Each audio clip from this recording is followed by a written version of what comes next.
This is James Arnold Taylor, the voice of Obi-Wan Kenobi. Welcome to a more civilized podcast. This is the podcast you're looking for.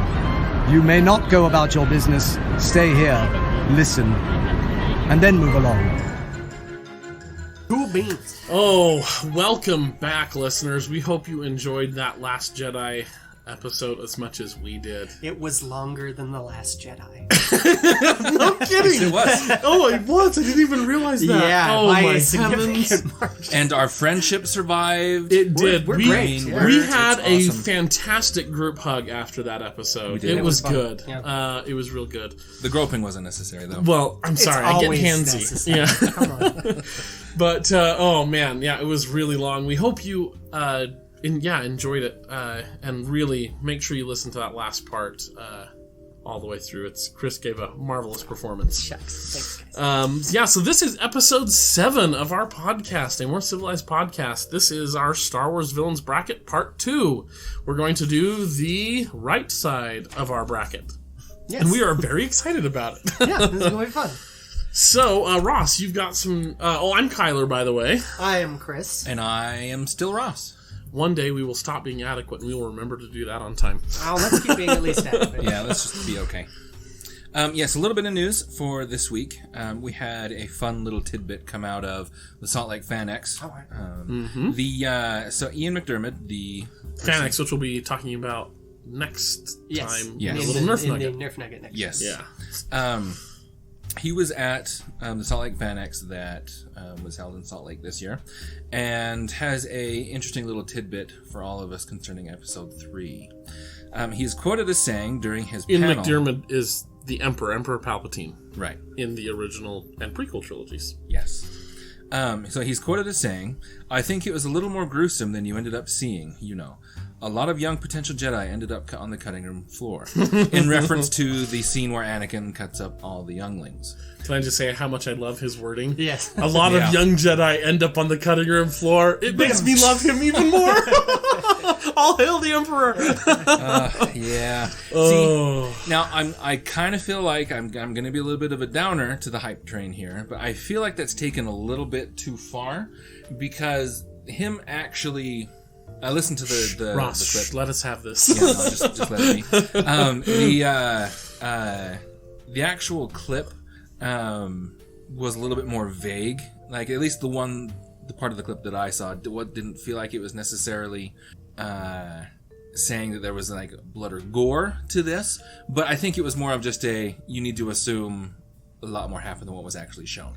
Which Well, I kind I mean, of always did, yeah. Yeah. Star Wars isn't necessarily known for a lot of blood and gore. Right. And I think what he's probably saying is that we see Anakin, ignite the lightsaber, and then we see him kill Jedi, and they said you can't show the murder of children, even in fantasy. Yep. Good choice. Good choice. Yeah, and keep your PG-13 rating. But I feel like that... I mean, it takes a special kind of person to even film that sort of thing. So Can I just share a little story here? So...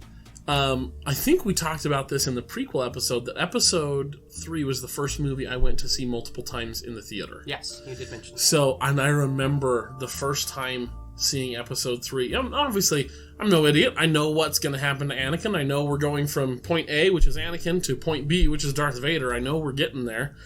And, of course, Order 66 happens. He tells him to go... the Emperor tells Anakin to go to the temple. So I knew what was going to happen. I knew Anakin was going to start clearing the place out. But I remember, he stands there and it's kind of focused down on his legs so you can see the lightsaber, and he turns it on. I remember my instinct. I was actually on my way to standing up to yell, "Don't you hurt those children!" And I was like, "It's just a movie, Kyler. Sit back down." And I had to force myself to sit back down and like breathe and calm down and like, it's just a movie. It's just a movie. Calm down. But like, I was into it. And so, I mean, had they shown him actually butchering children, I think that would have been a bit much. Yeah, it would have been a lot much. Yeah. I will say it was awesome, though, that they actually, the tone of the lightsaber, they made a mix where it was like a lot lower, a lot more rumbly than any other lightsaber. But I thought that was just a good addition to that moment. Yeah.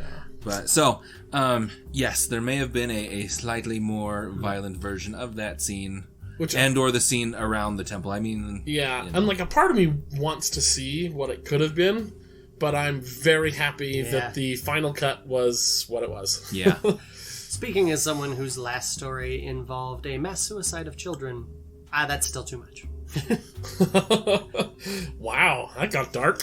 Yeah. Well, It was. I have a few bits of news here that I came across. oh please. This is actually from the same article that I found the information about the Last Jedi's DVD sales or home video sales, and it has a few little things about Kathleen Kennedy, who is the head of Lucasfilm right now, got an honorary Oscar. Is getting an honorary Oscar at this year's Oscars from the Irving J. Thalberg Award, which is kind of not quite a lifetime achievement award, but a kind of a general excellence award. She's the first woman to be bestowed with the award. Cool. She's the second highest grossing producer of all time. Wow. Yeah, Behind who? Steven Spielberg, probably? probably. I don't know. That would be Doesn't my say guess. here, but we'll look that up sometime. But That it might boy's not be made of Star money. Wars news, but yeah, he is. Partly thanks to George. Yeah. And yeah, that's good for now. I Wow. thought that was a Well, neat that's little cool. tidbit. Good for you, Alrighty. Kathleen. So yeah, after last week's pretty heavy, intense episode on Last Jedi, episode. so long, we are ready to get in and have some fun again and just be silly. So, without further ado, unless you guys have anything else, I think we can just jump right into it. Yeah, let's do it. Start debating. Oh. So, as a reminder, I am acting as judicator for this Wow, section. Chris and I argue ruthlessly over Yes. who should win. Yes. Yeah, actually, probably less than we argued last episode, actually. But You know what? We didn't really... Yeah, we didn't argue. That's argue true. so we did much. really well. there was a High really good fives, debate. guys. No Seriously. kidding. There we go. Yeah, Wow. there we I go. wish you all could have seen the awkwardness. My of left-handed high Chris and- fives are not as finely tuned as my I right wish hand. we were a YouTube podcast right Yeah. now because Someday. that awkward high five was Someday when we're all actually willing to take the time to make ourselves look pretty, Yeah. we'll record a YouTube video. Oh man. We'll do a live recording at Oh Phoenix or snap! something. There you go. That would be cool. All right, Someday, boys. Ross, what's our first matchup? Our first contenders today are going to be... Well, this is a big one to start off on. Yeah, you ready? Although I'm ready not- to fight this one, Chris. Not a hard one. I'm not even going to fight it. You yeah. just say whatever you want. We know where it's going. This fight actually happened. This is Darth Vader versus Admiral Ozzel. Okay. So now for reference, Darth Vader is the Dark Lord of the Sith. He is the apprentice of Darth Sidious, a.k.a. the Emperor. And spoiler alert, for those of you who haven't, who've been living in an Amazon... and been living in some backwater Amazon rainforest village. He is actually the father of the protagonist, Luke Skywalker, of the original trilogy.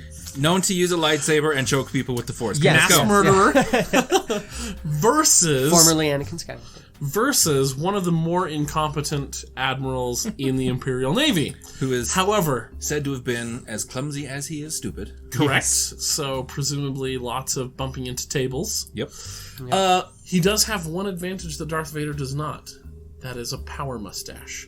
And as we know from Dr. McNinja, the power of a mustache... No, just kidding. There's no argument to be made. Yeah. We Darth- literally... If you don't recall, Admiral Ozzel is the one who brought in the Imperial fleet out of Lightspeed too close to Hoth and alerted the rebels to their presence too early, for which he was murdered by Darth Vader. Yeah, Long distance, even. Like, Vader didn't even get out of his chair. he didn't even break a sweat. We see this match happen on screen, and Vader chokes him Yes. while carrying on a pleasant conversation with his replacement. So Yes. Yeah. there's no question. Vader And wins. across whatever distance their Star Destroyers were Yeah. apart. You Yeah. just see them choking on It's a just view there's screen. no way. Once again, we are That's for adequate you. podcasters. Yeah, I always forget that muting my cell phone doesn't actually mute my alarms. I apologize. And one day we will remember to remind Chris. Yeah. Was it maybe someday we just won't record at 10 o'clock at night? But Yeah. okay, so next. Not this day. Our next matchup is another... Pretty one-sided. Yeah. Yeah. This is going to be Supreme Leader Snoke. I was going to say Supreme Emperor. I was like, no, that didn't color right. He Supreme, wishes. yeah. Supreme Leader Snoke versus Modern Candy. Yeah, Moden Kennedy. Moden Kennedy. Kennedy is the commander of the Dreadnought in Last Jedi, the Dreadnought that Poe sacrifices nearly all Resistance pilots to destroy. Moden Kennedy, I didn't get a chance to talk about this in the likes because I didn't want to follow up after your thing, but Kennedy is a fantastic I did like guy. Kennedy. I like his whole character. Even as he's watching his ship being destroyed, he knows he's going to die. He's got nothing but pure contempt on his face for these rebels. He is so great. I love Kennedy, but he's going up against Snoke. Yeah. Snoke's going to eat him alive. Now, Snoke, for those of you who don't know, is the supreme leader of the First Order. He is the kind of shriveled-looking dude with a massive gash in his head and a sunken-in cheek on one side, who's kind of in charge of all that and wears a spectacular gold jumpsuit. Robe jumpsuit. Pajamas. Yeah. Pajamas, yeah. So, hey, if I was supreme leader, I'd go to work in my pajamas, too. So Snoke yeah. Snoke is going to force choke or lightsaber or force electrify. Within 5 minutes, Not even 30 seconds of Kennedy's death on screen, we are shown that Snoke is more than capable of literally wiping the floor with these people from wherever he's sitting. That's probably how he's going to kill Kennedy. He's going to use Kennedy to scrub his own deck until his face is scrubbed off. Yep. Or he could just dump him into the random fan blade grinder thing. There's no question on that. Not even for 1 second. That is funny. All right. Next, we have Unkar Plutt and As Morgan. I'll explain Plutt since I know him better than As Morgan. Unkar Plutt, if you have watched The Force Awakens, which is you haven't, what are you doing listening to this? Yeah. Unkar Plutt is the rather crepuscular fellow who runs the... Crepuscular. Okay, now I know what that word means, but for our listeners... I'll admit I have no idea. It basically means he's large. Okay. He is the fellow who is in charge of the post where Rey scavenges, the scavenging post / village / whatever, where Rey lives. He's the fellow handing out 1/4 portion for the things they scavenge, who was briefly the illegitimate owner of the Millennium Falcon and went running out shouting, "That's my ship!" as they were flying away. He looks like a blobfish. Yes, and he is played by the one and only Simon Pegg. Yep. Nerd Emperor himself. Yes, indeed. So As Morgan is his matchup for this, weighing in at probably similar poundage. Maybe more. As Morgan's pretty big. As Morgan's pretty... I think he's taller than Unkar Plutt, and he's every bit as fat. Yeah. As Morgan is a male Jablogian from Narshada. There you go. Yeah. He's basically just a red-skinned fat guy with at least 3 chins. He's kind of a pirate, smuggler, ne'er-do-well kind of a guy. Blaster, that kind of a thing. Yeah. But they're both fat and slow and kind of waddly. Yeah.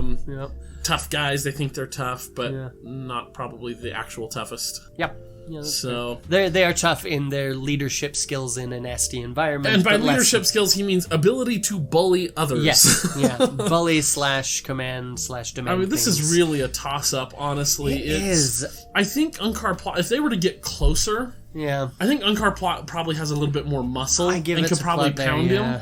But As Morgan always has a blaster. Like every time that dude is on screen, and he's from Star Wars Rebels, by the way.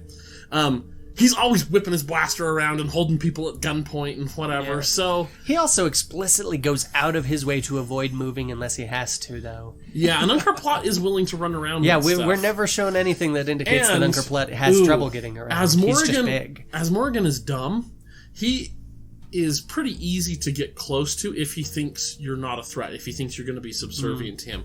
And Unkar Plutt strikes me as devious. Yeah. More like they're both devious, but I think Unkar Plutt would be like, "Oh, I know how to take. If I just butter up to this guy and tell him I have a sweet offer and hey, let's do this." Then I'm within arm's reach and I can just strangle the crap out of him or something. So I think Unkar Plutt's going to win. I think that feels right. Yeah. I mean, it is kind of a toss-up, but we'll give it to Plutt. Yes, man. To Unkar. Oh, this is going to be a fun one. Okay, next we have Pong Krell and Mother Talzin. Oh, both characters from the Clone Wars. Yes. Pong Krell is a male basilisk, which is the same species as Dex from Dex's Diner in Episode 2. The four-armed kind of semi-reptilian, amphibious kind of looking. Yeah. It's almost like an armored frog. Significantly more fit than Dex. Yes. Pong Krell is a Jedi. Mm-hmm. He dual wields double lightsabers, which is so beyond cool. When you see him fight in Clone Wars, oh my gosh, he's amazing.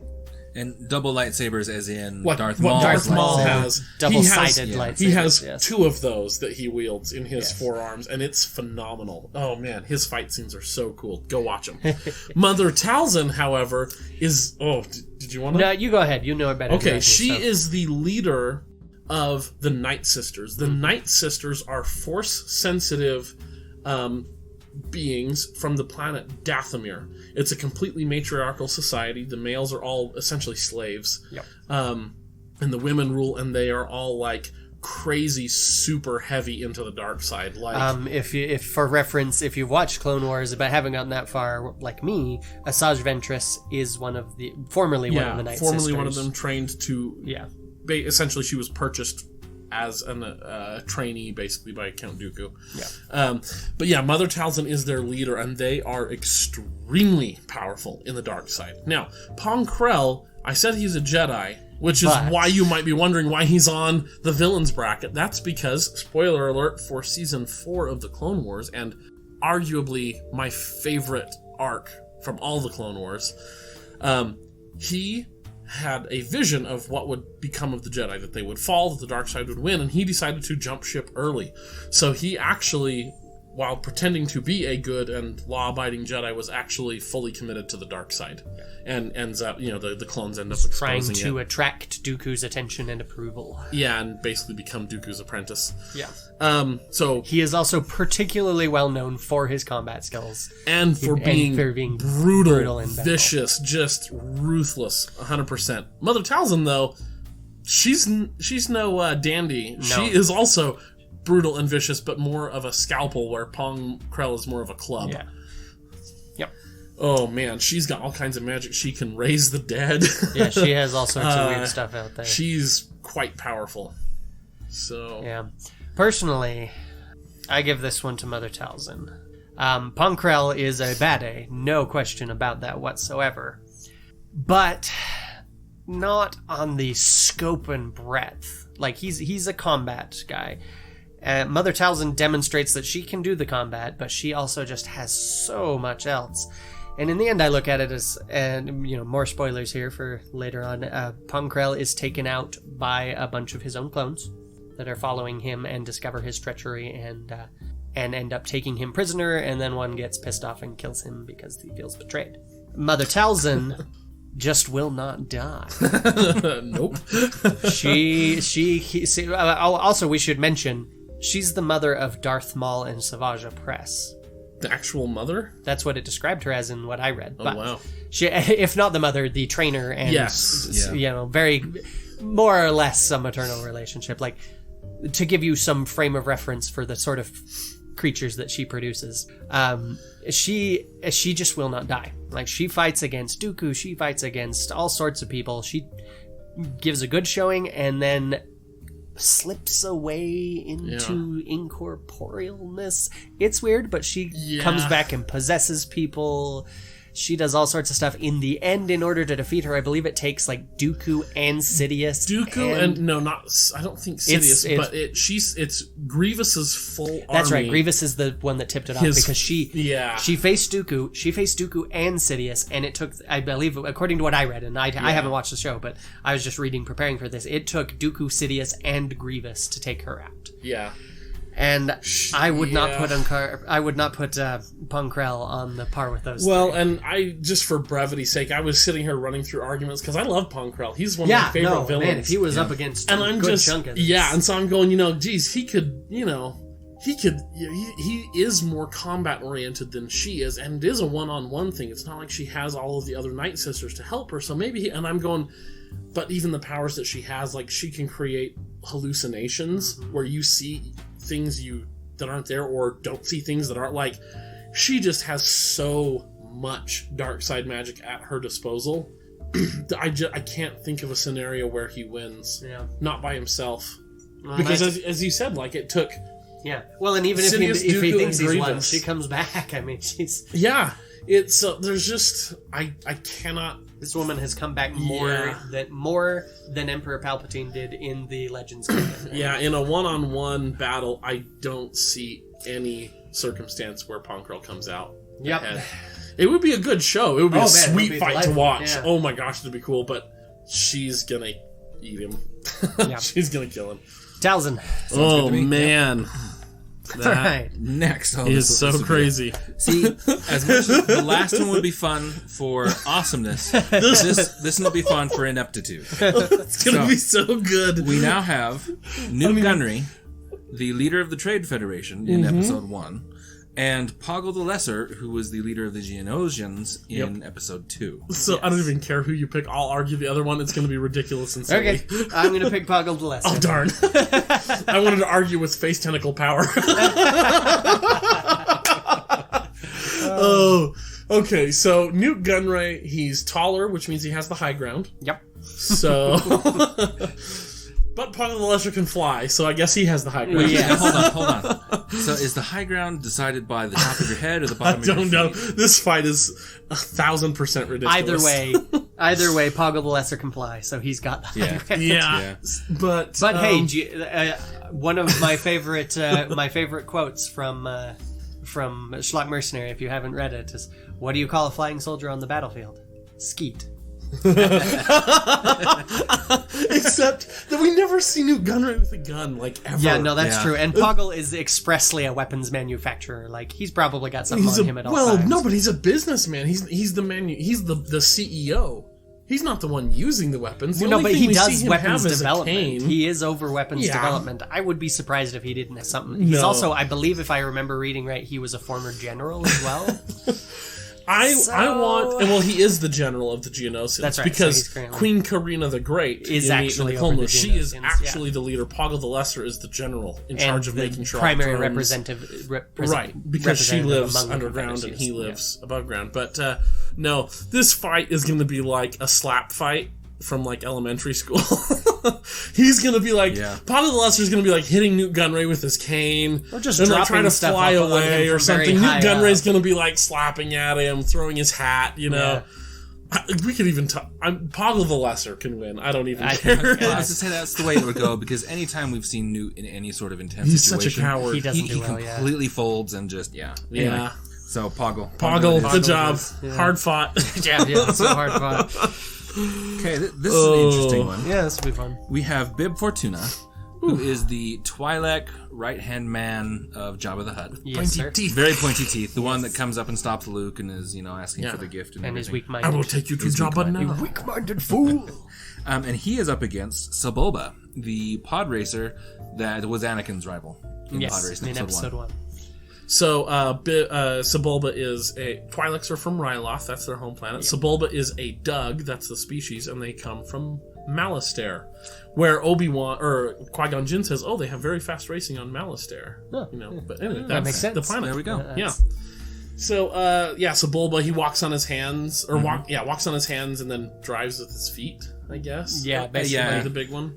He's got very long arms that he walks on, and then if you're looking at him like a human, his arms are very long, and he's got shorter, more arm-like feet that he uses, more legs and feet that he uses as hands, and very interesting. So, He can stand on his front feet and use his arms and hands as hands as well. Like, he's got 4 hands basically. And So who are you thinking, Chris?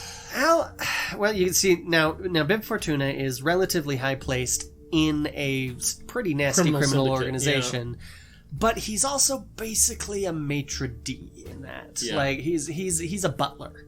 I've never seen anything to make me think that he is anything other than that he has any combat He is actually experience. Jabba's major domo. He is the master of the house. Master of the house, but he sings great songs with Thenardier, but he doesn't. Yeah. He doesn't. There's no indication at any point that that's I a know Les Mis of. reference. There's no indication that I know of that he has any particular combat. He's got like really sharp fingernails and sharpened teeth, as a lot of Twi'leks do. But we are expressly shown Sebulba is willing to get in fistfights just for the heck of it. Granted, that's with Jar Jar. Nobody's afraid of Jar Jar, but I don't get the feeling that Jar Jar is any sort of exception there. Sebulba is extremely willing to launch himself at people and threaten and beat the crap out of them. Which is true of their species in general from what we see in the Clone Wars. That Dugs are... Yeah. Dugs tend to be much more of a let's punch it first and then we'll ask questions later. But and he's also really agile, even if he is smaller. And also those arms are strong. Like if you see Sebulba's arms, he's like walking that around with those jacked. So he's gonna grab Bib Fortuna by the Leku, by his brain tails, and yank him down and just choke the life out of him. But hold on, before we decide though, Twi'leks do have a very strong tradition of combat. That's true, but not Bib Fortuna. Not that we know of. And even if he has that, we haven't seen him use it. I haven't seen him use that, and I have seen Sebulba attack people. And as we talked about in our last Villains Bracket episode, Sebulba's going to be like George Costanza. He's going to fight dirty. He is going to fight We dirty. have seen him fight dirty in the pod races. Yeah, there's 0% chance Sebulba's going into this fight fair. Yeah. And even if Bib will also fight dirty, we know that Sebulba knows how to fight dirty. We don't know how good Bib is at it. Yeah. Also, his name is Bib. Fortuna though, so lucky. Yeah, maybe his luck would. No, he's a lucky Bib. Yeah, no, Sebulba's got this. Yeah. This is going to be a short episode, guys. Yeah, we'll see.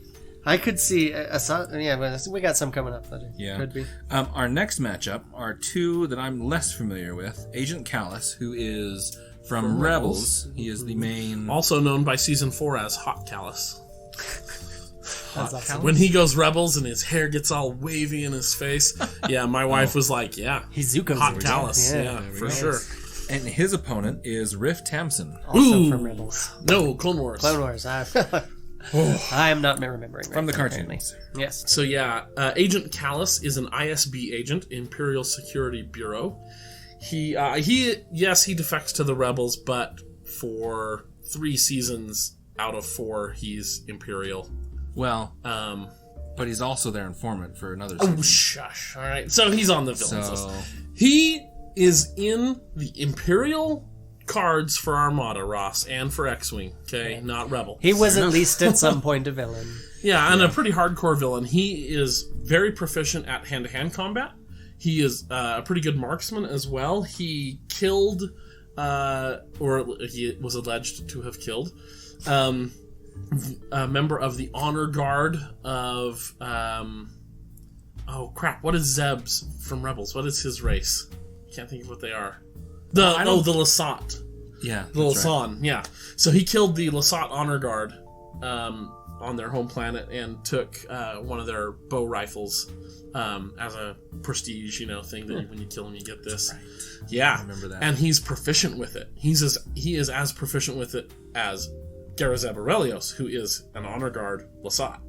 So the dude knows his combat. He's also Imperial security. So he's proficient in, the torture, extraction of information, reading people. And Riff Tamsin, from the Clone Wars, I forget what his race is. It's something shark related. Because he's essentially a great white shark guy. Yeah. He's the one that's on Mon Calamari. If you remember Street Sharks from the 80s, it's basically that. Ooh, man, pulling that one out. Jawsome! Wow. So that's... Wow. For you older fans out there... geez, boy, that just dated me, didn't it? I can feel it hitting a part of the brain I haven't used in years. Right, that Jossum, I was just like, you remember the commercials now. I didn't until you said that. Yeah. So that's Riff Tamsin. That dude, we see him literally murder on screen by biting them with his great white shark teeth, like dozens of Mon Calamari and clones. Like, the dude is physically impressive and vicious. Like the Mon Calamari, he is able to survive out of water. Yeah. Though, of course, he is particularly deadly in water. He's taller than humans by a fair amount. All right. So that's our matchup. Well, these are two characters I have not seen on screen. But based on your description of Agent Kallus and his proficiency with that bow rifle, I think I'd give it to him. Yeah. Because I think Riff Tamson's dangerous up close, but is he gonna get he in close? is dangerous up close, but he's not going to be nearly as fast on land as he would be in water. And that's where we see him mostly really speed in, bite somebody, shake him around a bit, go off to the next guy. And even if there is some convenient water in our arena, I think Callus knows well enough to stay away from it. Yeah, and Callus, Callus always wears like chest armor, which is primarily where Riff Tamson is biting people. So I think even if Tamsin did get a bite on him, I think the armor might give him enough protection where he can stab him or karate chop him in the face or something. Cool. I also think Callus is going to win. It would be a fun fight to watch, but I think right. Callus has it. Sound good, Russ? Yeah, sounds great. All right. This is going to be... I am so excited. This is a little bit tougher. We have first Darth Bane. Ooh. Who... Let's talk about him first and then we'll introduce his opponent. So Darth Bane is... Back in the day, there were a lot of Sith. Then most of them were wiped out. And the notorious survivor of that purge is Darth Bane. He is the one who established the rule of two. That there are only two Sith, a master and an apprentice. The apprentice may eventually overthrow the master. And so he's the one who is responsible for the survival of the Sith. When he is eventually tracked down and killed by the Jedi, but they did not realize he had another apprentice at that point, and so the Sith continued on even though the Jedi thought that they had all been killed. Yep. He has significantly more info about him in Legends canon. In current canon, it's pretty light. Like, that's what we know about him. We get kind of some visions of him in certain episodes of the cartoons, but those aren't even necessarily actually him. Yoda confronts one of them and just kind of dismisses it as, you don't even know how to do that. Like, you're not real. And so we don't have a lot on Bane other than that he is basically the father of the Sith. He's the Noah of the Sith that managed to get them all through the Great Flood. Yeah. Okay. And his opponent? His opponent is the ever-amazing Kylo Ren. Yes. Kylo Ren needs no introduction. So, Especially if you just listened to our last episode. if you sat through that, take a break, guys. Take a break. Our podcast is only adequate. It's okay to take a break. Yeah. Oh, man. I want to argue Darth Bane. Okay, go right ahead, because there's no way I was going to argue anyone but Kylo here. So. Okay. So Kylo is shown to be pretty unstable. He is trained, but I wouldn't say like especially well trained in dark side stuff. Darth Bane is the survivor. Darth Bane survives not only the Jedi hunting Sith down, but other Sith hunting other Sith down. That was part of why they were defeated, is because they were constantly at each other's throats. He not only has the goodies after him, he has the baddies after him. This dude knows how to survive. He knows how to confront anybody and take him down. Possibly. He is the father of the Sith in many ways. He is the Darth Bane, the instigator of the rule of two. Here's the thing for me. We just don't have much on Bane. Like, when I said there was significantly more on him in the Legends canon, I mean, like, double, but it's still not much. Like, we just don't know much about him. We have very little information on his strength in the Force, how he survived all that. For all we know, he could have just been hiding in a hole a lot of the time. I don't like to think that, because he's freaking Darth Bane. But all the same, we just don't really know. Now, Kylo Ren, we do know a lot about Kylo Ren. Kylo Ren is a man who can stop a blaster bolt in mid-air. He is a man who is unusually capable with overwhelming his opponent's minds and controlling and paralyzing their bodies. He is in his description of him that I read on Wikipedia, it mentioned that in some of the supplementary books and comics and materials, it is specifically mentioned that he is inordinately good at that.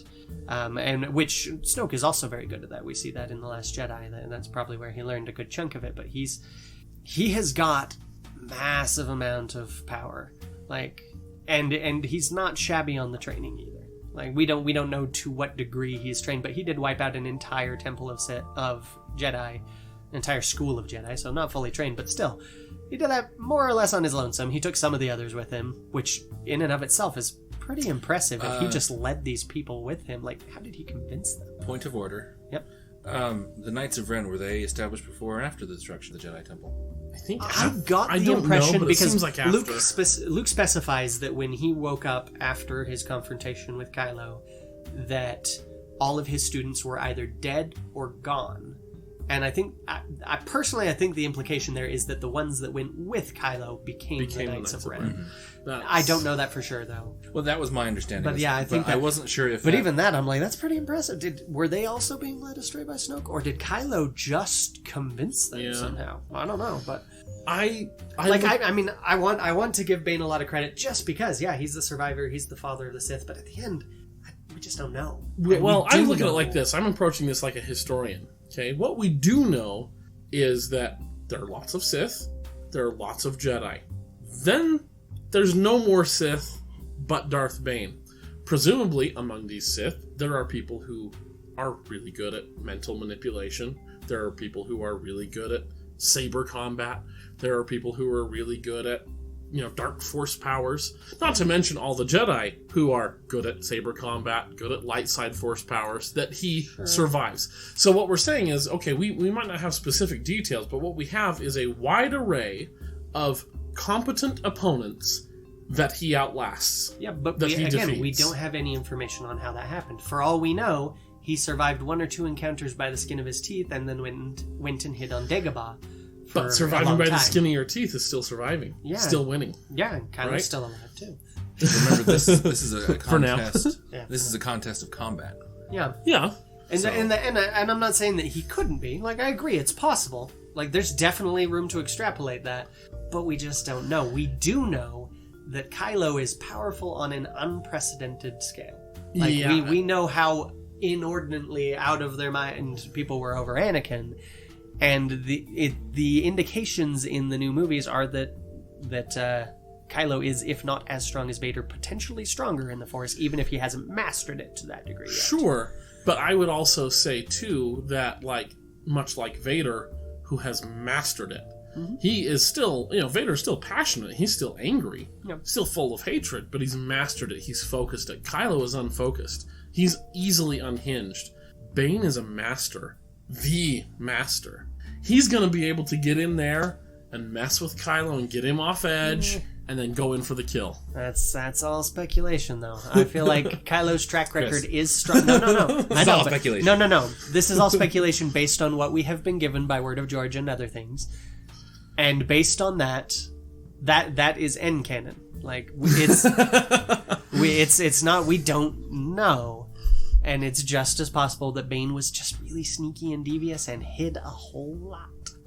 And you don't think that in this arena there's opportunities for him to hide, smoke and mirrors kind of a thing? That's not what I'm saying, though. I'm saying, avoiding people getting out of the way of these fights, pitting other people against each other. But if it's just him and one opponent, maybe he is as awesome as he says. Maybe the legend has just been exaggerated over the years. Fully canon. When Yoda in Clone Wars has his Force vision, he is initially not necessarily afraid, but wary of Darth Bane's spirit. He recognizes that this is someone not to be trifled with. He also explicitly says that's not really Darth Bane. Yeah, after but his initial reaction. At first he's wary, but then he goes, "Okay, wait, this is a test." But his initial reaction on this is a test. So they toss something at him that's really nasty, and he can feel it and sense it. It doesn't mean that's actually what Bane was, because that wasn't really Bane. But he understands that, okay, this is the spirit of Bane that they're testing me with. And I am wary of it. This is a danger. Sure. Yoda in Last Jedi, does not seem to have that same apprehension about Kylo Ren. Well, Yoda in Last Jedi is dead. He's not apprehensive about anything. Yeah, but he's not even saying, Luke, you better be careful here. Oh, watch out for Kylo Ren. You also got to remember that Yoda did not have any apprehension about facing the Emperor, and then he got his butt handed to him and realized that was more than he could handle. Like, Yoda doesn't have a perfect sense of what his opponents are like. He was wisely cautious in a dangerous situation. But again, that doesn't necessarily reflect on Bane personally, just that Yoda was facing a potential threat. he knew the legends of Bane, but that doesn't mean that the legends are real. Again, these are all excellent. These are excellent arguments. I'm just saying we don't know. I think the final We've got argument one is that character Bane. that we have very little specific canon information on, and we have one character that we've seen a lot of canon demonstrations of extreme strength. All I know is that Bane survives Sith and Jedi coming after him, presumably in lots of combat situations, and he comes out on But ahead. that's the presumption, presumably in lots of combat. How were the Sith structured before the fall?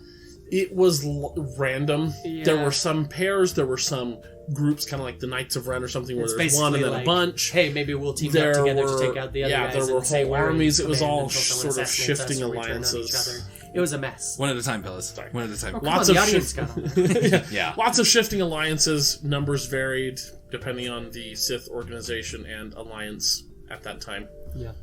So hectic. But the Jedi Order was united, which is why they ended up defeating. How well did the Sith communicate? Like, did they know where everyone else was? No, probably not, considering the fact they're constantly Well, and the at Sith each didn't other's trust throats. each other, Yeah. So he could have just been the one who was wise enough to stay out of the fray. which means he might be the one wise enough to He could. hang back and assess Kylo's weakness and then strike. Could be. Or it could just be that he is up against an opponent that literally no one in his time or in even legend has heard of anyone this strong. It could really catch him off guard.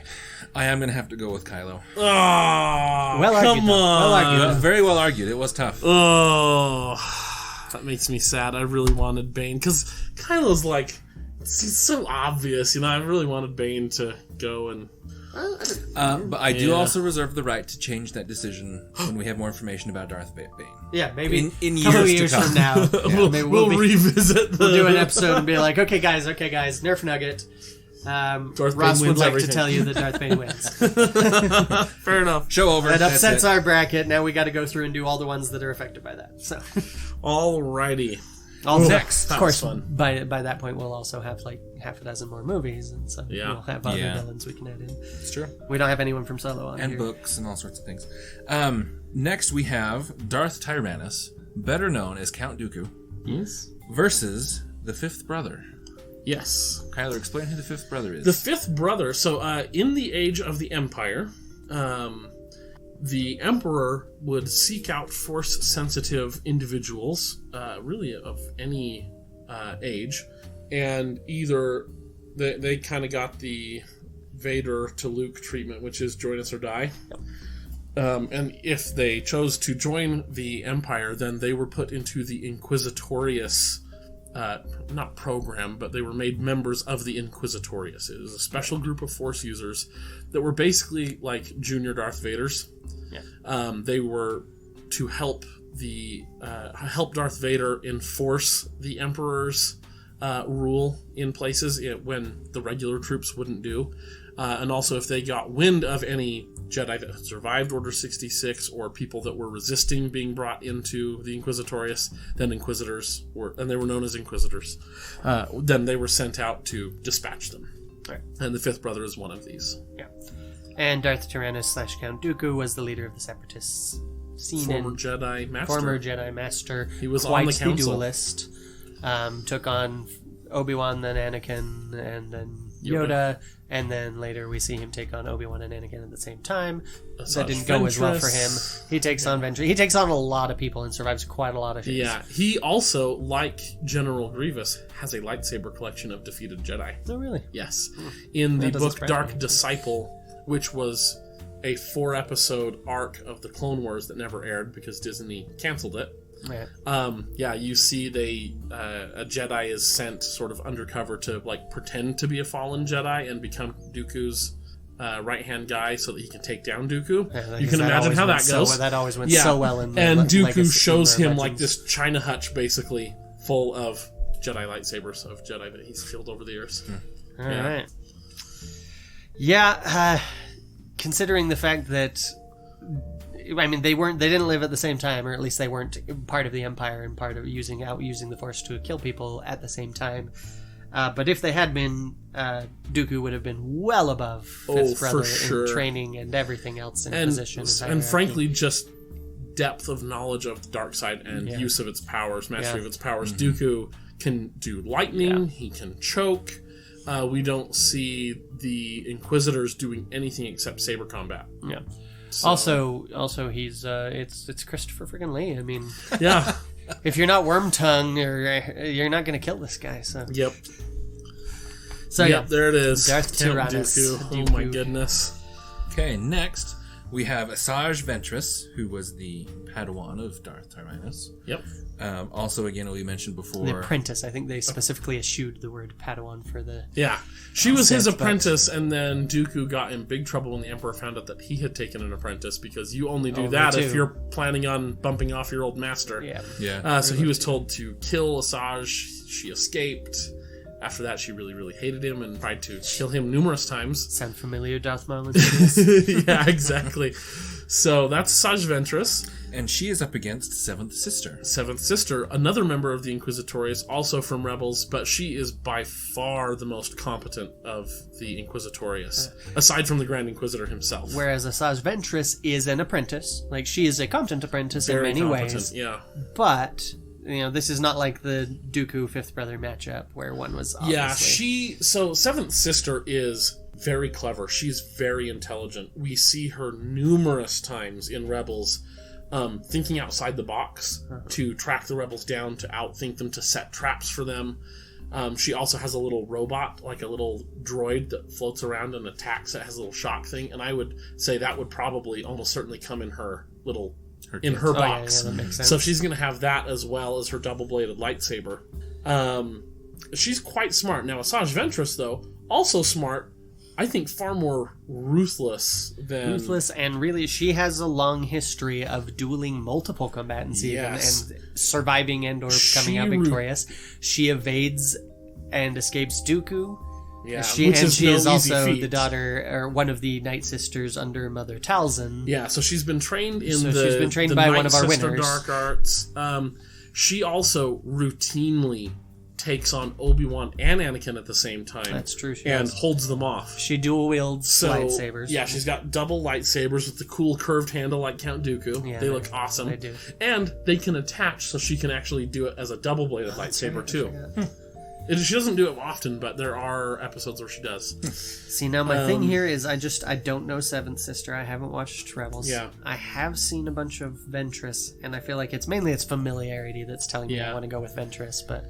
Oh, Sarah Michelle Gellar, by the way, voices Seventh Sister. well, it's Buffy now.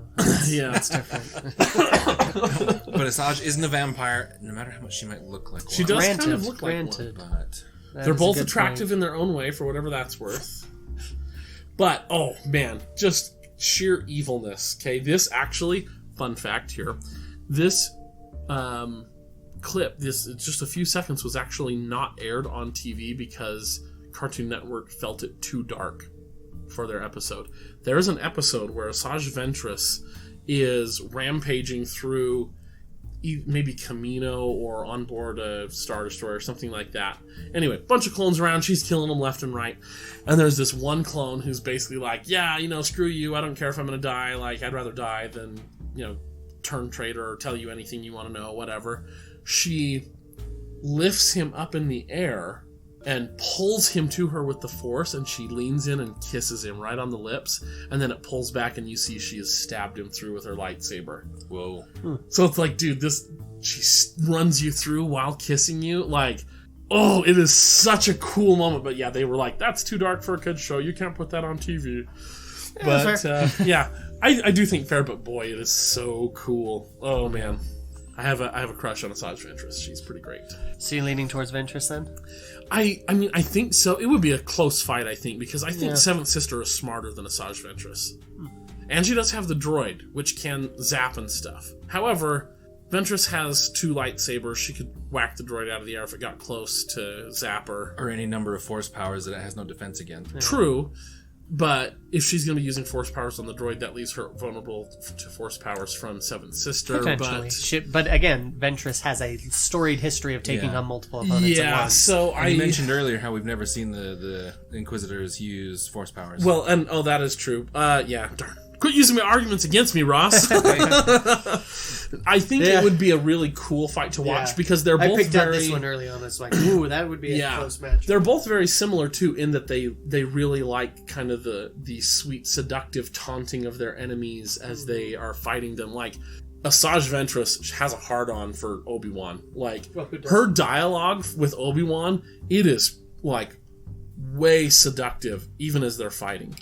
And Seventh Sister is a lot the same way. So it would be like two mirror images fighting each other, and it would be so cool, but I think Asajj would eventually eke it out. It would be a close fight, but I think Asajj is going to win. I'm inclined to agree. Oh, man. Next, we have Valen Rudor. Woo! He is from Rebels. He's an Imperial ace pilot. He's essentially a Imperial through and through Han Solo. He's got kind of that swagger. He owns a bar on Lothal where all the officers come to drink, and he kind of hooks them all up and stuff. He's got a lot of swagger to him, but he's also an ace pilot. And his opponent is Cassius Constantine. Cassius Constantine, we see him throughout all of Rebels as sort of the main Imperial Admiral. He also commands the Interdictor in the final battle, and then moves his interdictor out of place, and it allows the rebels to cripple it and escape from Thrawn. So I guess that's season 3, actually. But yeah, he's always there. He's kind of, if they're on a Star Destroyer somewhere, he's the captain of it. He's got a power mustache. Yes. So we've got a high-ranking officer and an ace pilot, both within the Imperials. So they've both had your standard Imperial training, but neither of them are explicitly combatants. Not melee anything. Valen Rudor was a test pilot for a good chunk of what he did was test piloting Nuked and everything. Yes. Piloting the TIE Defenders, which were Thrawn's. I'm kind of inclined to give it to Valen just because he's younger. Like, I just feel like that's going to give him the edge over. And also, he's got that Han Solo swagger. He seems like he'd be like, I don't go looking for a bar fight, but if I get in one, I'm going to win. Kind of an attitude. So, I think Valen Rudor's going to take it. A little more scrappy. Yep. Sounds good. And I think also in the episode where you see him in his bar, I think he does have like a sidearm, and you never see Constantine armed. Yeah. So he seems kind of like a guy who's ready to, at a moment's notice, if need be. Cool. So, there we go. Right. Next matchup is Zam Wesell, Zam the Assassin from episode 2. Yes. The Changeling. Shapeshifter. It's shot in the neck by Jango Fett. Yep, Camino Dart. Really impressive shot. No kidding. And then her opponent is Bosk, the Trandoshan. Lizard guy. Yeah, in the super yellow long jumpsuit from episode 5 and Clone Wars. Yes. So Zam Wesell is Zam Wesell is a assassin basically, or bounty hunter assassin. Yeah, bounty hunter, but willing her to take bounties these, are more assassins. or more just she brings in the alive or dead. She goes for dead. Yeah. And Bosk is also a bounty hunter. Pretty well known for his durability. He is. He's got a decent longevity. And Trandoshans are also like their whole species. That's their thing, is who can be the better hunter. Yeah. Oh, fun fact from Clone Wars. There's a whole arc where there are Trandoshans that capture Padawans and then release them into this jungle planet and then hunt them down, because then you've hunted down Jedi. They put like the Predator's head, like skull, in their trophy lodge and stuff, and like a bunch of little creatures from different franchises. They put them in there just as a little Easter egg. So that's kind of fun. So Bosk is also among the group of bounty hunters who took in and helped train Boba Fett. Yep. Which is a mark in his favor, I'd say. Anything, if you're involved with Boba Fett, that's a mark of honor. Yeah. Ostensibly. Yeah, he where Aurra Singh sort of helped Boba with like firearms. Yeah. Bosk helped train Boba in the hunt. Yeah. In learning how to pick out the trail of your prey and go after it. Now Zam here, she's a sneak. She's a rogue. She tends to. She's gonna be faster than Bosk. She's fast, and she can shapeshift, change her appearance. But I think she tended to rely on the shapeshifting, on the sneaking about. Yep. Her method of trying to kill Amidala was a couple of centipedes. which is very interesting idea very for the subtle, arena. very quiet. Doesn't mean she can't handle herself in a fight, but when she's up against a guy who explicitly hunts down, who trained by hunting down Jedi, And Trandoshans have sharp teeth and claws that they can use, and they're particularly strong. They are as strong as Wookiees. It's basically a very experienced ranger versus a rogue in a arena setting. And I feel like her sneaky abilities are going to be negated by his tracking. But what and if hunting the abilities. arena is like a house of mirrors, and she can shape change to look like Bosk, so he doesn't know? I think real. we've established, though, that this arena is your basic Hunger Games sort of wildernessy setting. Yeah. Oh, but That's what you it could said. change. It could favor the one or the other. Even Well, so, it's not. even if it was, let's just say, stack the deck in her favor. It's a house of mirrors. She transforms to look like Bosk, so that no matter what he sees, he's only seeing himself and doesn't know where to strike. Unfortunately, Trandoshans have a great sense of smell. Yeah, I was going And to say. he would still be able to smell her coming up on him. I And also think, how durable are these mirrors? Because if I'm in that situation, I'm just going to shatter everything. yeah, which I have always wondered in movies. Why don't you just start throwing rocks or shooting the mirror? Yeah, anyway. But, I mean, if you're Dr. McNinja, it's because you're using those mirrors to your advantage. yeah, exactly. Yeah, I don't think... I mean, if Bosk is in a crowd and unaware he's being hunted, Yeah, then there's some maybe she potential, can snipe him or something. yeah, this one-on-one is not her But style. yeah, he's going to catch her. He will catch her eventually. And when he does, he's going to shred her body. Like, that'll be it. Yep. So, yeah. Sounds good. Bosk. Next up, we have... I'm so excited. Excited to see me try and say these names? Yes. Yeah. I'm always excited for you to pronounce Star Wars names. Oh, dear. This is Yogar Listy Yogar List. and versus Brom Titus. Correct. Both from Star Wars Rebels. Yogar List, voiced by Ross's favorite member of the Critical Role cast, Liam O'Brien. Sure. You said Vax is your favorite. No? Oh. I thought you said Vax is your favorite. No I just offense, said- Liam. No offense. Yeah, no. I just have it. Great, now Liam's never going to come on the show. No, I just have a tendency to make and want to play similar characters to what he does. Yeah. So No, yeah, Liam O'Brien lawful good characters. is fantastic. You guys should go listen to his podcast, All Work, No Play. It's hilarious. And also watch Critical Role because it's amazing. But yeah, he voiced Yogar List. And if you're a fan of Critical Role, as I am, you will recognize... this is what first made me go, wait, I need to look this up and see who's voicing this character, because it sounds exactly like Vax'il Dawn from Critical Role's Campaign 1. I was like, oh my gosh, yeah. it's an Imperial Vax. It sounds just like Vax. So I looked it up. Oh yeah, sure enough, Liam O'Brien. So anyway, he is an officer on Lothal in Rebels.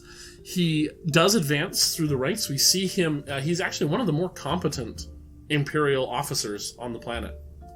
He's low ranking, so he doesn't have as much opportunity as somebody like, Arinda Price or something like that to show off.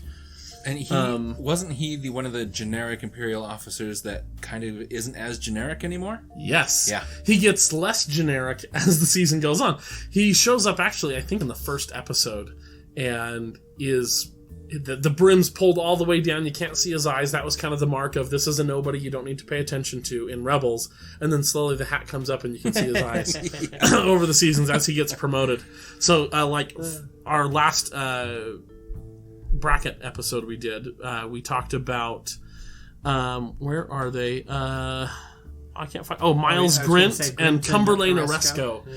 After they're killed, he sort of takes Oresco's place and does a much better job than him. He does get outsmarted by the Rebels often, but he is successful enough at thwarting the Rebels that he earns promotions.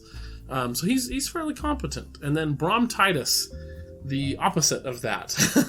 He starts out as the captain of the experimental warship, the Interdictor, which is used to pull other ships out of hyperspace and trap them there so they cannot leave, so that they can then be pounded by the Imperial Navy. So that's a pretty cool position. Yeah. And he is demoted within the same episode he's introduced because the Rebels destroy the Interdictor that he's on and he escapes. And so for his failure, he's demoted to sort of the overseer of a junkyard orbital station that is used to just scrap old materials, old Y-wings and things like that. Whereupon the rebels promptly destroy that station out from under him. He survives and finds himself demoted yet again to like some sort of random podunk officer for the final battle, and I think he gets killed there. So they basically have an opposite track record. But the reason I paired them up this way is that neither of them seem particularly proficient at hand-to-hand combat. I mean, they're both in the Imperial, well, one's Army, one is Navy, so comparable military training, but neither one of them are like Agent Callus, where it's like, I'm specifically trained in like hand-to-hand combat to, karate chop people to death. Just going by their track records, I'd probably go with List. Yeah, I would too. Also because I want Liam O'Brien to win. Well, and that was my reasoning as well. Yeah, it's... The track record, not because it's Liam. Yeah. So there we go. Oh, cool. This will be an easy one. Next, we have Arinda Price versus Mas Amida. Masameda. Well, at least that's how I pronounce it. It could be Amida. Arinda Price and Masameda. Sometimes it's Han, sometimes it's Han. That's true. According to Solo, it's Han because he's making fun of him. Yes. Sometimes it's Jakku, sometimes it's Jakku. Yeah. I actually like that. That's very realistic as far as language goes. So. Yep. Oh, like a personal pet peeve of mine when people say, "Oh, like Italian dressing." Oh, it's not. It's not Italy. You don't go to obviously. Italy. It's Italian dressing. Gag me with a spoon. Oh. No, there is zero question in this fight. Masameda is Palpatine's pudgy, blue-skinned, horned, what's his face? His right hand, assistant or vice chancellor. He's basically just a glorified, he's secretary. a politician. Yeah, he's the kind of the face of the Empire when the Emperor's busy. Doesn't he have two speaking lines? Yeah, he calls Senator Organa and is like, the chancellors. Yeah. In the live-action movies, he's got two, maybe three spoken lines. He appears a bit more in the Clone Wars, but not much. He appears somewhat more heavily than even in the Clone Wars in the Aftermath series by Chuck Wendig, where he is shown to be an obvious, blatant, die-hard coward. Hell-bent on self-preservation. So he's a politician. Yeah, totally. Yeah. Exactly. Yeah. Sorry, redundant there. But zero combat expertise at less than no combat expertise. He's actually defeated, if you want to throw some air quotes around that, by a group of sewer rat children on Coruscant. So that's awesome. That is awesome. Wow. That's how I want to die, guys. No, you don't. Think of a bunch of 8-year-old Aladdins, and there's 12 of them, and they gang up on him and kick him in the face until he, if only Yeah. So that's Masameda versus Arinda Price. She replaces Minister Makath Tua on Lothal. Makath Tua was the sort of provincial governor or whatever of the planet Lothal. This is from Rebels again, by the way. Yeah, from Rebels, sorry. And Arinda Price, voiced by another Critical Role alumnus. She plays Zara on Critical Role. Alumna, yeah, you're right, sorry. Come on, she man. plays Zara. Yeah, I know, right? I know. God, Mr. Historian. I know, medieval historian. That Latin's something I gotta know. Arinda Price. She replaces Makath Tua as the governor of Lothal. She is fierce and ruthless, no nonsense at all. She is very skilled at hand-to-hand combat. She is shown to defeat rebels with nothing but her fists, disarming them. She is more than happy to shoot people in her way that are inconveniencing her. She is a hard woman. Well, I'm convinced. Yeah. Sounds pretty clearly Masameda. Sounds like a no contest. Oh man. Price it is. Yeah, Price. She's so great, by the way. That season 4 of Rebels, she is so she's so cool. Man. So this is a fun pair. Yeah, this will be fun. Yeah, this will be interesting. We have the Grand Inquisitor from Rebels. Mm-hmm. Oh wait, no, was it Yeah, Rebels? Rebels. Rebels. Okay, that's right. Versus Savage Clone Wars, actually. The Grand Inquisitor is one of the Jedi Temple guards present at Ahsoka Tano's trial before the Jedi Council. Oh, really? Yeah. That's or not Jedi Council, I guess, before technically the Senate or whatever. but she's under Jedi Temple guard. He is one of the 2 guards present. Oh, that's cool. Which is why he goes to the dark side, because he sees, the Jedi are totally corrupt. The Senate's corrupt. This whole thing's a sham. Why am I even doing this? And he feels passed over for other things too. We learned that in the comic. But anyway, cool. So he's been around a while. And his opponent is Asajj Ventress.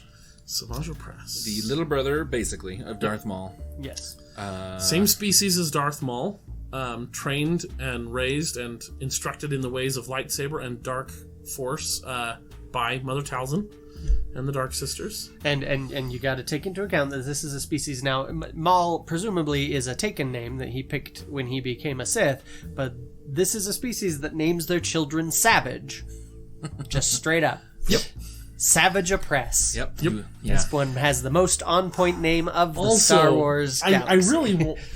This is also gross because when he is chosen by the Dark Sisters as this new apprentice for Count Dooku, who's really going to betray Dooku and join Maul and all this good stuff, he is imbued with their dark magics, which is a sort of a separate but equal branch of the dark side of the Force. So there's the dark side of the Force that the normal Sith Masters use, and then there's the Night Sisters' dark magics. He is infused with these dark magics, which actually increases his physical stature, both in height and in bulk. It lengthens the horns on him. It gives him added strength and speed. Like it really sort of like banes him from the really bad, what is it, Batman Forever or something like that. That's fair. Where the Bane like juices him up, It's like a little bit like that. It's his venom. Yeah. Versus the Grand Inquisitor, who is a masterclass swordsman. He is right up there with like Count Dooku as far as proficiency with the lightsaber. Force abilities? Force abilities? I mean, he's got them. He does. We see him throwing things around and choking. I think he chokes Ezra a couple of times more in than Rebels. any of the other Inquisitors. Yeah, but his advantage is going to be his intelligence. We learn in one of the Darth Vader comics, actually a couple of them, that part of the reason he joined the dark side is he always felt shafted by the Jedi, who would never let him into the Jedi archives, or the good Jedi archives, right? The real secret stuff, the juicy stuff. And he's like, why not? I'm a good loyal Jedi. Why can't I get in there? Why is it just for the masters? This isn't fair. And so the Emperor gave him permission. He said, look, you're going to be the Grand Inquisitor, and we're going to start the Inquisitorius program with you. Feel free. Go ahead. Have the access. And so he spent hours upon hours upon hours in the Jedi Master Archives learning, studying the Force, studying lightsaber techniques, which is why he is the unquestioned Grand Inquisitor. And in fact, he and Vader go at it in the comics, and mostly come to a standstill until Vader's like, all right, well, this has been fun, and just shuts him down hardcore. And he's like, I'm not going to kill you because the Emperor said I can't. And also, I kind of see how you're useful, but, don't challenge me again. But, I mean, he goes toe-to-toe with Vader. Not many people... Vader holding back, but yeah. But not by much. Yeah. Vader kind of puts into it, and then it's kind of like, okay, I really need to tap into the deep stuff here, and then I can put you away. But the dude goes more toe-to-toe with Vader than really anybody until Luke. So, that's a pretty competent swordsman. That's fair. I'd give brains in going toe-to-toe with Vader over, discount Maul. And also, I would say, too, agility. He's going to be faster than Savage. Savage is like a freight train. Right. If you stand in the way, you are going to get smashed hard. But, the Grand Inquisitor we see him specifically waiting and leading on Kanan and Ezra into attacks that he then just sidesteps and goes at them. Yeah. I mean, he specifically thinks about things that way, where he's like, yeah, I see what you're doing, and I'm going to let it happen so that you're fully committed until the last moment, and I'm going to change things. I think the Grand Inquisitor's got it. Fair. Strictly by that strategy, that's hard to beat. So, all right. Our final matchup for the evening are two that I'm not familiar with, as far as I remember. First, we have Pharaoh Argus. Did I say it right? Pharaoh Argius. Nah, I'm with you, man. I know. My pronunciation was like one syllable off of it. I know. So It's pretty ridiculous. Pharaoh Argaius, he is a Senate commando. So he's not a clone, although the armor is similar. They are trained senatorial bodyguards. These are sort of the elite of the elite Republic forces. They're the ones you see in blue in the earlier blue episodes, armor. Yes, yeah. you see them briefly at the end of episode 1. Yeah. And then I don't think you see them again in any of the live action. Oh no, I think you do see them at the opera in episode 3. Yeah. But you see a lot of them, quite a lot of them in the Clone Wars. Anytime there are senators around, you can pretty much guarantee these guys are going to be around. The Republic captures Nute Gunray, the leader of the Trade Federation. They're going to bring him in for crimes against humanity, whatever. And Count Dooku pays off Pharaoh Argaius to break Nute Gunray out of custody and bring him to the Separatists. So he is a traitor. And nobody sees it coming. It's really great. I did see that episode. Yeah, it's really great. Okay. And then Ahsoka gets put in the prison. Yeah. So it's pretty great. And then his opponent is Mirage Sintel. Sintel, yeah. Dang it. Mirage Sintel. She is sort of this cat-looking lady.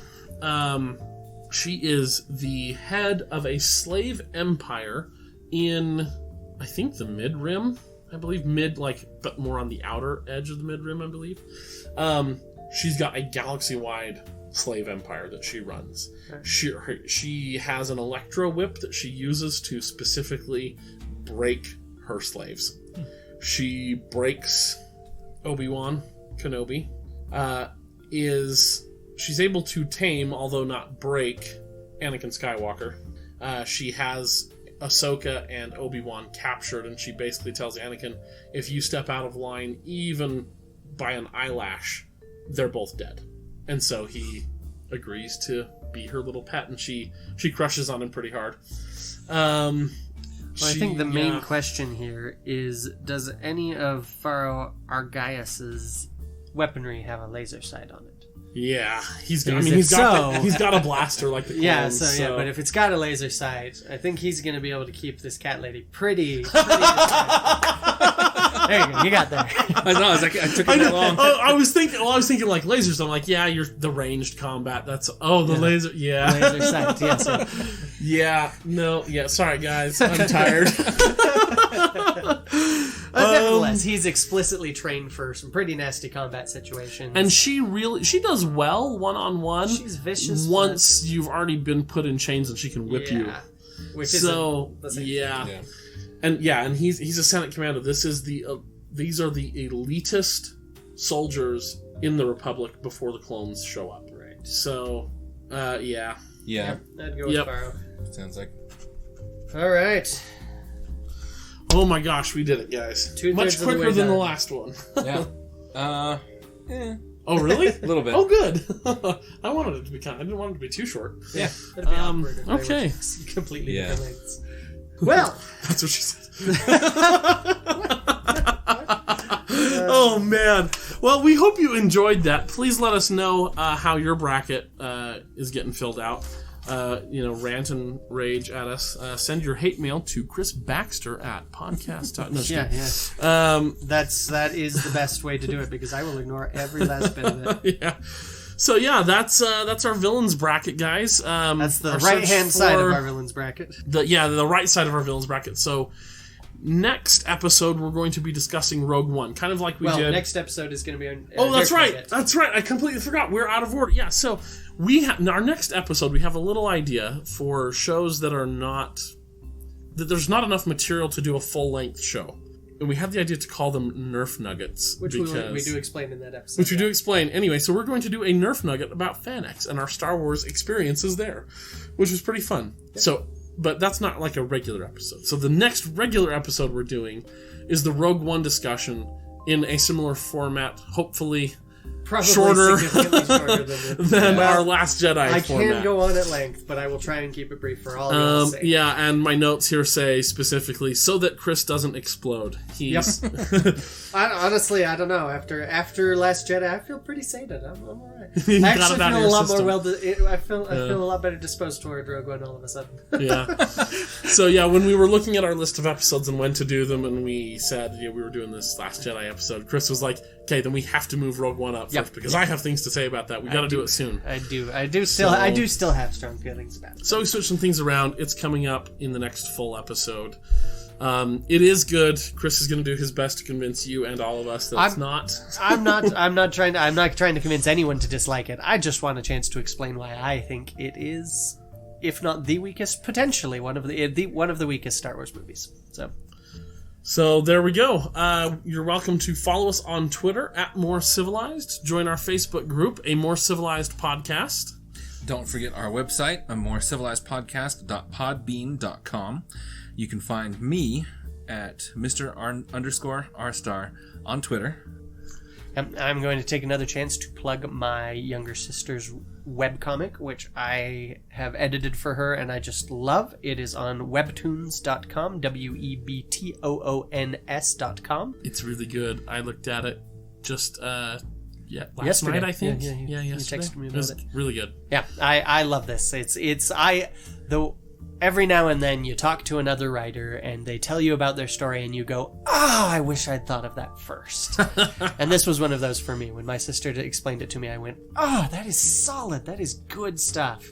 And I cannot wait to see more of it. Does she also do the artistry for it? Yeah, she does everything. She Dang. wrote this. She is drawing this. She is doing every bit of shading. Because you talked about the story before, so I knew that, but I didn't Yeah. know she was also the artist. It's Yeah, she quite is. impressive. Yeah. She's Very much so. very capable. I'm very proud of her. So that comic is Dreaming Beauty, and it's on webtoons.com again. Go ahead and give it a read. Please like it. Please give it likes on there, and have a good time. And as always, may the Force be with you. Always. I'm Anna Graves, and thank you for listening to a more civilized podcast.